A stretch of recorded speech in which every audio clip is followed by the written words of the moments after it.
50ဇာတ်ထဲမှာဇာလန်းလေးတစ်ခုရှိတယ်အဲ့ဇာလန်းလေးကဒီဇာတ်ကြောင်းလေးဘယ်လိုဖြစ်ပေါ်လာတော့ဆိုဗာရဏသီဘုရင်ကြီးကအမတန်မှသူတော်ကောင်းစိတ်ဓာတ်ရှိတယ်ဥပုသ်နေ့ဆိုလို့ရှိရင်ဒါနကောင်းမှုလုပ်တယ်သီလဆောင်တယ်ဥပုသ်ဆောက်တည်တယ်သူ့ရဲ့အမှုရန်အရာရန်တွေမူတွေမှတ်တွေနန်းတော်သူနန်းတော်သားတွေကိုလည်းအကုန်လုံးဥပုသ်နေ့ဆိုဥပုသ်ဆောင်ခိုင်းနေရှိတယ်အဲ့လိုနေတဲ့ဘုရင်ကြီးပေါ့နောက်ပိုင်းကျတော့အဲ့ဒီဘုရင်ကြီးက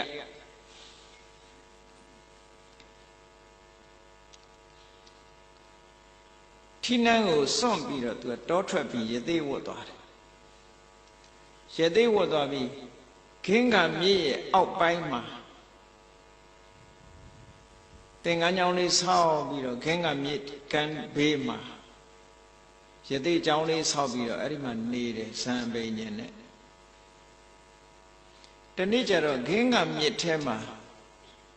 သူရေချိုးတဲ့ရေချိုးစိတ်နာကိုရေထဲကနေမျောလာတဲ့တရသီးကြီးတစ်လုံးတော့တွေ့သူရေချိုးကနေဆိုတရသီးမြင်တော့ဆင်းပြီးတော့ဆယ်ထားပြီးသူသင်္ကန်းကျောင်းလေးယူပြီးတော့တရသီးကိုခွဲပြီးတော့စားကြည့်လိုက်တယ်တစ်စိမ့်လောက်စားလိုက်တာနဲ့ပဲရတာကြောတွေအကုန်စိမ့်ပြီးတော့ဘယ်အသီးနဲ့မှမတူဘူးချိုလိုက်စိမ့်လိုက်ကောင်းလိုက်တာအဲ့ဒီချိန်မှာဘာဝင်သွားတော့ဆိုသိကောင်းသွားပြီဆိုလို့ရှိရင်သူကစွဲသွားတယ်စိတ်ထဲမှာနော်စွဲသွားရင်တဏှာဆိုတာဝင်လာကောင်းလိုက်တာဆိုသူ့မှာဒီတယတိကိုတွေ့တာတဲ့စိတ်ဟာဘလောက်ပြင်းထန်သွားတော့ဆိုလို့ရှိရင်အဲ့ဒီတယတိကိုကုံသွားမှဆိုလို့တစ်စိတ်ချင်းတစ်စိတ်ချင်းတနေ့တစ်စိတ်တနေ့တစ်စိတ်စားပြီးတော့သိမ့်ထားတာနောက်ဆုံးကျတော့တယတိကကုံသွားတယတိကုံသွားတာနဲ့အဲ့ဒီတယတိကလွဲရင်ဒီပြင်အသီးကိုစားချင်စိတ်လုံးဝမရှိတော့ဘူးဒီတယတိမှမစားရရင်ဒီပြင်အသီးမစားတော့ဘူးလို့ထိအောင်သူ့ရဲ့စိတ်ဆွဲလန်းမှုဖြစ်ပေါ်ပြီးတော့သွားတယ်နောက်ထပ်များခင်းကမြစ်ကျောမှာတယတိမျောလာအောင်မလားလို့ဆိုမျောလင်းချက်နဲ့မြစ်ကမ်းဘေးမှာထိုင်ပြီးတော့မှိုင်းနေလိုက်တာဘာအစာမှမစားဘဲနဲ့9ရက်တိတိမှိုင်းနေတယ်တဲ့အဲ့ဒီမှာအဲ့ဒါလို့ယသိကြီးထိုင်မှိုင်းပြီးတော့နေတဲ့အခါကျတော့မြစ်ဆောင်နတ်သမီးကမြင်တယ်ဟောဘာများဖြစ်လို့မှိုင်းနေပါလိမ့်မလဲဆိုကိုတင်ပြပြီးတော့မြစ်ဆောင်နတ်သမီးကမေးတယ်ပေါ့ဘာဖြစ်လို့မှိုင်းနေတာလဲဘာလို့ခြင်းလို့လဲနဲ့မေးတဲ့အခါကျတော့သူကပြောပြတယ်ပြီးခဲ့တဲ့9ရက်ကဟောဒီထဲမှာတရသီးတစ်လုံးမျောလာတယ်အဲ့ဒီတရသီးအရသာစားပြီးကြတယ်ဒီပြင်အသီးနှံတွေသူရှာတယ်မတွေ့တော့ဘူးတဲ့အဲ့တော့လူဘွားရလာတယ်မှာဒီလောက်ကောင်းတဲ့အသီးစားပြီးမှတော့နောက်ထပ်မကောင်းတာတွေမစားကြတော့ဘူးပေါ့လေသေခြင်းလဲသေပါစေဒီအသီးရမှစားတော့မယ်ဆိုပြီးတော့သူမှိုင်းနေတယ်ဆိုအကြောင်းပြောနတ်သမီးကတရားချပြီမဲ့လို့မရဘူးမရတော့နတ်သမီးကအဲ့ဒါလို့ဆိုလို့ရှိရင်လေဟောဒီတရသီးဟာခင်းကမြစ်အထက်မှာတရဥယျာဉ်ကြီးရှိတယ်အဲ့ဒီတရဥယျာဉ်ကြီးကနေပြီးတော့တရပင်ကကျွေကြလို့မျောလာတဲ့အသီးဖြစ်တယ်အဲ့ဒီတရဥယျာဉ်ကို तू ပို့ပေးပါမယ်လို့ဆိုပြီးနတ်သမီးကကူညီတဲ့အနေနဲ့အဲ့ဒီရသေးကြီးကိုတရဥယျာဉ်နဲ့ပို့ပေးလိုက်တယ်ပို့ပေးလိုက်တော့ရသေးကြီးလည်းဝမ်းသာပြီးတော့တရသီးတွေစားပြီးတော့အဲ့ဒီဥယျာဉ်ထဲမှာနေတယ်အဲ့ဒီသူတရပင်ဥယျာဉ်ထဲမှာရောက်တဲ့အချိန်ဥယျာဉ်နဲ့လှက်ပတ်ကြည့်တော့နေပိုင်းမှာသူလှက်ပတ်ကြည့်တယ်ရှေ့ကနေကြီးထွက်လာတဲ့အခါကျတရဥယျာဉ်နဲ့လှက်တွေ့တော့ဘာတွေ့တော့ဆိုလို့ရှိရင်ထမ်းပင်လောက်ရှိတဲ့အရက်ကြီးနဲ့တကူလုံးကလည်းမီးတွေရဲရဲတောက်ပြီးလက်တစ်ဖက်မှာလည်းပဲလက်တစ်ဖက်မှာလက်ချောင်းတစ်ချောင်းပဲရှိတယ်အဲ့ဒီလက်ချောင်းတစ်ချောင်းမှာလည်းပဲလက်သေးကြီးတွေကအရှည်ကြီးတွေနဲ့သူ့ကြောကုန်းကိုသူခွာစားနေတဲ့ပြိတ္တာကြီးတကောင်သွားတွေ့တယ်အော်ဟစ်ညင်းညူတဲ့အတန်နဲ့အဲ့ဒါအရက်ကြီးကလည်းထမ်းပင်လောက်ရှိတယ်တဲ့သူ့ကြောကုန်းကိုသူ့လက်ကြီးနဲ့သူခွာစားပြီးဒီကိုယ်လုံးကလည်းမီးရဲရဲတောက်နေတယ်အဲ့ဒီထူးဆန်းတဲ့တတ္တဝါကြီးကိုသူသိတော့ တွေ့ရတဲ့အခါကျတော့ဒါကြီးကိုထူးဆန်းပြီးတော့သူကြည်နေတယ်ပေါ့တရက်ပင်အရိပ်ကနေပြီးတော့ကြည်နေတနေ့ကုန်ပဲအဲ့ဒီတတ္တဝါကြီးဟာဆင်းရဲဒုက္ခတွေခံစားရပြီးနေလဲဝင်သွားရောဘာဖြစ်သွားတော့ဆိုထမ်းမင်လောက်အရက်ကြီးကလည်းပျောက်သွားတယ်မိတွေလည်းငြိမ်းသွားသူ့ရဲ့ပုံပန်းတဏ္ဍာကပြောင်းသွားတယ်နတ်သားလေးဖြစ်သွားတယ်အဲ့အချိန်ကျထမ်းမင်လောက်ဒီမိတရေကြီးကနတ်သားလေးလိုဖြစ်သွားပြန်ခုနကတော့ဒုက္ခခံနေရတာဆိုတော့ तू မေးလို့မရဘူးလေအဲ့ဒါလို့နတ်သားအသွင်ပြောင်းသွားတဲ့အခါကျတော့သူ့ရဲ့အချမ်းရံနတ်သမီးတွေအလုံးကရောက်ရှိလာပြီးတော့ဘုံမိမ့်မှန်ပေါ်မှာတက်သွားဖို့လာတော့သူနဲ့တွေ့တဲ့အခါအဲ့ဒီကျတော့မှမေးတာပေါ့ဘယ်လိုလဲခုနကတော့ကြောက်เสียအယုတ်ကြီးဒီကိုယ်လုံးကလည်းမီးတွေဟုံဟုံတောက်ကိုကြောဘုံကိုကိုလက်သေးနဲ့ကိုခွာပြီးတော့စားနေရတဲ့ဘုံကအော်ဟစ်ညင်းညူပြီးတော့နေရပြီးတော့အတန်ဆိုးကြီးနဲ့အော်ဟစ်ပြီးတော့ဒီမကြောက်ဝမနာတာအတန်ကြီးနဲ့စူးညံပြီးတော့ဒီလိုဒုက္ခတွေခံနေရတာစောစောမြင်တယ်အခုကျတော့လေချောလို့လှလို့နတ်သားအသွင်ဖြစ်နေပါမေးတော့သူကဝေမာနိကပြိတ္တာဗိမာန်ရှိတယ်ဗိမာန်ရှိနေဝင်သွားတာနဲ့တပြိုင်တည်းသူအကုသိုလ်ကဂုံသွားပြီကုသိုလ်ကအကျိုးပေးတာနော်နေ့လယ်ပိုင်းမှာဆိုရင်သူအကုသိုလ်ခံရတယ်နေထွက်လာတာနဲ့သူရုပ်ကပြောင်းသွားနေဝင်သွားတာနဲ့သူရုပ်ကအကောင်းပဲပြန်ရောက်သွားပြန်အဲ့ဒီတော့အဲ့ဒီပြိတ္တာကယသိကြီးကိုမေးတယ်ရှင်သေးကြီးကျွန်ုပ်ကိုမမှတ်မိဘူးလားတဲ့အေးမမှတ်မိဘူးရှင်သေးကြီးဘယင်းဘဝတုန်းကကျွန်ုပ်ဟာရှင်သေးကြီးရဲ့ပရောဟိတ်ပုံနာကြီးပဲတဲ့ဟောအဲ့ကြတော့မှသူကသူ့ဇာလန်းကိုပြန်ဖော်ပြသူကပရောဟိတ်ပုံနာကြီးတရားရုံးမှာသူ့ကိုတရားဆုံးဖြတ်ဖို့ဘယင်းကြီးကယာရုခန့်ထားတာအဲ့ဒီလိုယာရုခန့်ထားတဲ့ပရောဟိတ်ပုံနာကြီးကနေပိုင်းမှာဆိုလို့ရှိရင်တရားရေးမှလာရင်ဆိုင်တဲ့ပုဂ္ဂိုလ်တွေပတ်စံပေးတဲ့လူငွေထိုးတဲ့လူသူကအနိုင်ပေးတယ်ပတ်စံပေးနိုင်တဲ့လူကိုအနိုင်ပေးတယ်တရားဆုံးဖြတ်တယ်ဘယ်တော့မှမှန်မှန်ကန်ကန်ဆုံးဖြတ်မပေးဘူးအဲ့ဒီခေတ်ကစငွေများတရားနိုင်ဆိုတာအဲ့ဒါပတ်စံပေးရင်အနိုင်ပေးလိုက်တာပဲတစိုးလက်ဆောင်စားတယ်ခေါ်တာပေါ့ပတ်စံပေးရင်အနိုင်ပေးလိုက်တယ်အဲ့ဒါလို့သူကတရားဆုံးဖြတ်ခဲ့တဲ့တရားသူကြီးဖြစ်ခဲ့တယ်တဲ့ဘုရင်ကြီးကသူနန်းတော်သားတွေအဲ့ဒီယသိကြီးကဘုရင်ကိုငကောကဘုရင်ကနေတောထွက်လာတော့ယသိဖြစ်နေတာအဲ့ဒီသူဘုရင်ဘွားတော်ကသူနန်းတော်မှာရှိတဲ့လူတွေအားလုံးကိုဥပုသ်ဆောင်ခိုင်းတယ်ဥပုသ်နေကြအမတ်တွေဝန်ကြီးတွေအလုံးဥပုသ်ဆောင်ခိုင်းတယ်နန်းတော်သားတွေဥပုသ်ဆောင်ခိုင်းတယ်သူကိုယ်တိုင်လည်းဥပုသ်ဆောင်အဲ့ဒီနေ့ကျတော့ဘုရင်ကြီးစီခါစားရောက်လာတဲ့အခါကျတော့ဘုရင်ကြီးကမေးတယ်အမတ်ကြီးတို့ဒီကနေ့ဥပုသ်နေ့ဥပုသ်ဆောင်ကြရလားလို့ဆိုကျန်တဲ့အမတ်ကြီးတွေကမှန်ပါဗျာတပည့်တို့ဥပုသ်ဆောင်ပါတယ်ဗျာပေါ့အကုန်လုံးကစောင့်ပါတယ်နဲ့ပဲတကယ်လဲစောင့်ကြအဲ့ဒီပုံနာကြီးမေးလိုက်တဲ့အခါကျတော့သူကတရားရုံးကဆင်းလာခဲ့ပြီလေမဟုတ်တာတွေလှုပ်ထားခဲ့ပြီသူကအဲ့တော့ညနေအိမ်ပြန်ကန်ဒီဘုရင်ကြီးစီလာတော့ဘုရင်ကြီးကဆရာကြီးရောဘယ်နဲ့တော့ဥပုသ်ဆောင်လားဆိုတော့စောင့်ပါတယ်တဲ့သူကလေသူများတွေကစောင့်ပါတယ်ထဲမှာ तू မစောင့်ပါဘူးလို့ပြောရမှာရှက်တယ်လေလူကလည်းသူများတွေလှုပ်ရတဲ့နဲ့ကိုမလှုပ်ရင်ရှက်တယ်အဲ့တော့စောင့်ပါတယ်လို့ပြောဘုရင်စီကနေဆင်းလာကြတဲ့အခါကျဘုရင်ကြီးကိုသူလိန်ပြောလိုက်တာပဲ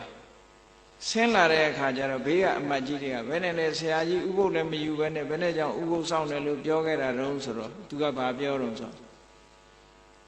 မနေ့ကလည်းနေစာမစားဘူးတဲ့အာယုစာမနေ့စာပဲစားခဲ့တယ်မွန်းလွဲတဲ့အချိန်မစားသေးဘူးအိမ်ပြန်ရောက်ရင်ညစာမစားတော့ဘူးသွားတိုက်ပြီးရင်ဒီနေ့ကျတော့ဥပုသ်ယူလိုက်မယ်ပေါ့ညထက်ဝက်ဥပုသ်တော့ရသူပြောတဲ့အတိုင်းအဲ့ဒီနေ့ညသူဥပုသ်ဆောင်ရှာ အိမ်ပြန်ထမင်းမစားတော့ဘူးအဲ့နေ့ဥပုသ်ဆောင်မယ်ဆိုပြီးတော့အဲ့နေ့အိမ်လည်းပြန်ရောက်ရောပါဇက်ဒီပါရီဆေးကြောပြီးသူကမစားတော့ဘူးညတာမစားဘဲနဲ့ဥပုသ်ဆောင်လိုက်အဲ့ဒါလေးကသူလုံးလိုက်တဲ့ကုသိုလ်ကံနောက်တစ်ခုကသူတရားရုံးမှာအမျိုးသမီးတယောက်ရောက်လာအရင်ရက်တွေမှာအမျိုးသမီးတယောက်ရောက်လာအဲ့ဒီအမျိုးသမီးကတရားကအဆုံးဖြတ်လို့မပြီးသေးဘူးဥပုသ်နေ့ဖြစ်လို့အမျိုးသမီးကဥပုသ်ဆောင်အချိန်ကလည်းမမီဘူးထမင်းချိုင်ကလည်းပါမလာတော့အမျိုးသမီးကလည်းဘလောက်စေရနာတရားထက်သန်တဲ့အမျိုးသမီးလဲဆိုဥပုသ်တော့အဖြတ်မခံဘူးပေါ့ဒီနေ့တနေ့မစားရလို့မသေးဘူးဆိုပြီးတော့ခံတွင်းနေပါလေဆေးကြောပြီးသွားတွေပါလေတိုက်ပြီးတော့ဥပုသ်ဆောင်မယ်ပေါ့မစားတော့ဘူးပေါ့မွန်းလွဲတော့မယ်12နာရီထိုးရင်ဟိုဘက်မစားတော့ဘူးဆိုပြီးအမျိုးသမီးကဥပုသ်သီလစောင့်တည်ထားတာအဲ့ဒါကိုသိလိုက်တဲ့ပုံနာကြီးကသူဥယျင်ကနေပြီးတော့တရတိတခိုင်လာပြီးတော့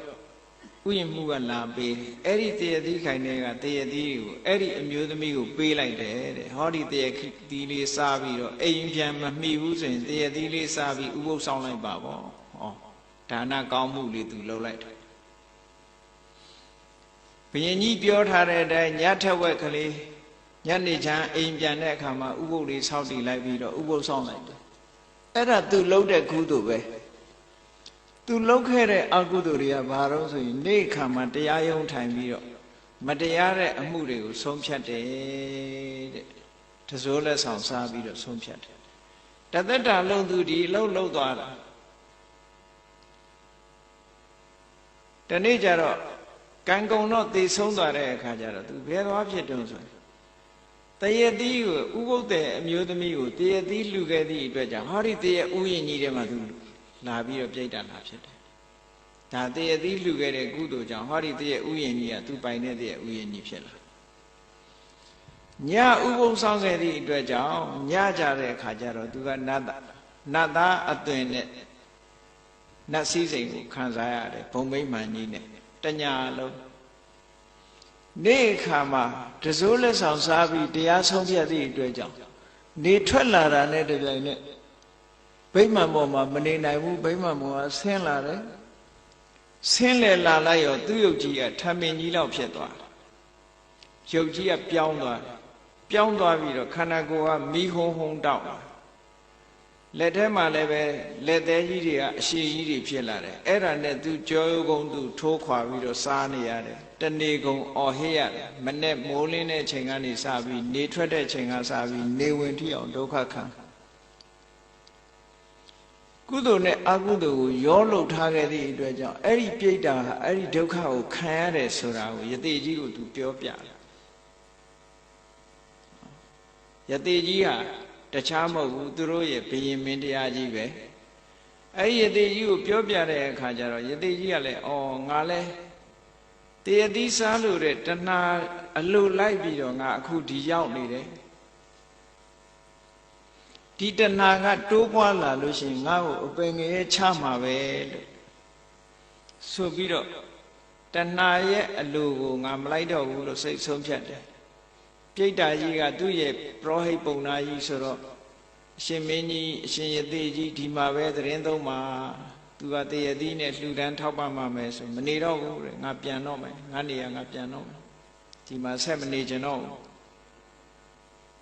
တန်ဝေကတွေရပြီးယတိကြီးကပြန်ကျင်တယ်ဆိုတော့အဲ့ဒီပြိတ္တာကသူတကိုးနဲ့လိုက်ပြီးတော့ပို့ပေးလိုက်တယ်ပို့ပေးပြီးတော့တရတိကိုလည်းအမြဲတမ်းပို့ပေးနေတယ်တဲ့ဒါအဲ့ဒီဇာလံကလေးတစ်ခုရှိ950တဲ့ကိဉ္စန္ဒဆိုတဲ့ဇာလံအဲ့ဒီဇာလံမှာကြည့်မယ်ဆိုလို့ရှိရင်အဖြူအမဲတွဲပြီးတော့လှုပ်ခဲ့သည့်အတွက်ကြောင့်အဲ့ဒီပြိတ္တာဟာဘာလို့ဆိုရင်ညဆံနေခံညဆံဆိုတဲ့ဘဝမျိုးပေါ့ညကြတော့ကောင်းကျိုးချမ်းသာကိုခံစားရတယ်နေခါကြတော့ငရဲခံရတယ်ဒုက္ခခံရတယ်အဲ့တော့လူဘဝမှာလည်းလူတွေလည်းကောင်းတာနဲ့ကြုံလိုက်ဆိုးတာနဲ့ကြုံလိုက်ဒုက္ခရောက်လိုက်ကြ ဒါအကုသိုလ်တွေအကျိုးပေးလဲကြုံတဲ့အခါကျတော့ဘာလို့အစင်မပြေဘူးဒုက္ခတွေရောက်တယ်ကုသိုလ်ကံအကျိုးပေးလဲပြုံတဲ့အခါကျတော့လုံးသမျှတွေအစင်ပြေနေတယ်ဟောဒီလိုအစင်ပြေလိုက်မပြေလိုက်ဆိုတာကိုလူတွေကကြည့်ပြီးတော့ကံတရားအတိုင်းပဲပြောကြတာလေအဲ့တော့လှုပ်လာခဲ့တာကိုလှုပ်ခဲ့တဲ့အတိတ်ကံတွေပဲအဲ့ဒါလို့အတိတ်ကံတွေဆိုတာကပြန်ပြောင်းလို့မရတော့ဘူးဒါမှန်တယ်ပြီးခဲ့ပြီပြန်ပြောင်းလို့မရပေမဲ့လှုပ်လို့ရတာဘာရှိတော့ဆိုပစ္စုပန်ကံအကောင်းအောင်လုပ်ဖို့လိုတယ်ဒါကိုသတိထားဖို့လိုတယ်ပေါ့အခုလက်ရှိဘဝမှာအကုသိုလ်ကံတွေနည်းနိုင်သမျှနည်းအောင်ကုသိုလ်ကံတွေများနိုင်သမျှများအောင်ကိုယ်စိတ်ကိုပြုပြင်ဆောက်တည်ဖို့စိတ်ကလေးကိုဖြူစင်အောင်လုပ်ဖို့အမှန်တမ်းအရေးကြီးတယ်ကံပြင်တဲ့နည်းကံပြင်ရမယ့်နည်းကဘာတော့ဆိုလို့ရှိရင်လူတိုင်းမကောင်းမှုအကုသိုလ်လုပ်မိတယ်ဆိုတော့ချင်းလေးတွေကြဘိုးလေးတွေကစပြီးတော့တတ်မိတယ်ဆိုတော့ပါဏာတိပါဒကံလုပ်တယ်ဆိုဒီနေ့ကနေစပြီးတော့ချင်းလေးတွေကြဘိုးလေးတွေပွဲစိတ်လေးတွေကစပြီးတော့ဘယ်အကောင်မှမတတ်တော့ပါဘူးအဲ့ဒီတတ်တဲ့ပါဏာတိပါဒအမှုဆိုတာမကောင်းဘူးများလာလို့ရှိရင်အပင်ငရဲကိုချရတဲ့အပင်ငရဲဖြစ်စေတတ်တဲ့အပင်ငရဲကလွတ်လာလို့ရှိရင်လည်းယောဂများတဲ့အသက်တိုးတယ်လူကရောက်လာတဲ့လူတွေကြည့်လေငယ်ငယ်လေးတွေကဆေးကန်းသွားနေရတဲ့လူတွေရှိတာပဲငယ်လေးတွေကယောဂနဲ့နော်တချို့မြတ်ပေါက်စားလေးနဲ့ကိုယောဂပါလာရှိတော့ကဆိုအသက်ကြီးမှသွေးတိုးတို့ဘာလို့ဖြစ်တယ်ဆိုတော့အခုငယ်ငယ်လေးနဲ့သွေးတိုးတွေလည်းပြည့်အဲ့တော့ယောဂဆိုတာအကုသိုလ်မှုပြုလာတဲ့ပုဂ္ဂိုလ်ကငယ်ငယ်တည်းကကိုယောဂများလာတယ်ပြီးတော့လည်းအသက်လည်းတိုးတယ်ဟောပါဏာတိပါဒအမှုကမကောင်းဘူးလို့သိလာတဲ့အခါမှာဒီကံတရားကလွတ်မြောက်ချင်လို့ရှိရင်ဘယ်လိုလုပ်ရမလဲကိုလုံးမိထားတယ်ဥပမာပဲပါဏာတိပါဒကံလုံးမိတယ်အာရိဏကတရကံလုံးမိတယ်မုဒဝါရကံလုံးမိတယ်ဆိုပါစို့တခုလုံးမိလို့ရှိရင်မကောင်းဘူးဆိုတာကိုပထမမြင်ရမယ်မြင်ပြီးတဲ့အခါကျတော့နောက်ထပ်ရှောင်ရမယ်နံပါတ်2ကရှောင်ပြီးတဲ့အခါမှာကောင်းတာကိုဆက်လုပ်ရမယ်ရှောင်ယုံတတ်နဲ့မရဘူးကောင်းတာတွေကိုဆက်လုပ်ဖို့လိုသေးတယ်ဥပမာပဲတတ္တဝါအသက်တတ်တာမကောင်းဘူးဆိုတာမြင်ရမယ်မြင်ပြီးသည့်အတွက်ကြောင့်သူများအသက်တတ်ဖို့ရှောင်ရမယ်ရှောင်ပြီးတော့မေတ္တာဘာဝနာပွားရမယ်ကရုဏာတရားထားရမယ်ကြိုးစားရမယ်ဟောအဲ့လိုဆိုလို့ရှိရင်ဟောဒီကိုလုတ်ခဲ့တဲ့ပါဏာတိပါဒကံကတဖြည်းဖြည်းနဲ့သူ့ကိုကုသိုလ်ကံတွေကလွှမ်းမိုးထားသည့်အတွက်ကြောင့်အကျိုးပေးဖို့သူ့မှာ chance မရတော့ဘူးအခွင့်အရေးမရဘူးလို့ဒီလိုပြောတာပျောက်သွားတယ်လို့ပြောတာမဟုတ်ဘူးနော်အခွင့်အရေးမရအောင်လုပ်ထားလို့ရတယ် isolated ပေါ့ဆိုပါစို့မျိုးစေ့လေးတစ်ခုဟာမြေနဲ့ရေနဲ့မထိရလို့ရှိရင်အပင်မပေါက်ဘူးဒါသိကြတယ်အဲ့တော့မြေနဲ့ရေနဲ့မထိရအောင်ခြောက်သွေးတဲ့နေရာပလင်းထဲတို့တနေရာမှာထည့်ထားရင်အဲ့ဒီမျိုးစေ့တွေကအပင်ပေါက်ပါအောင်မလား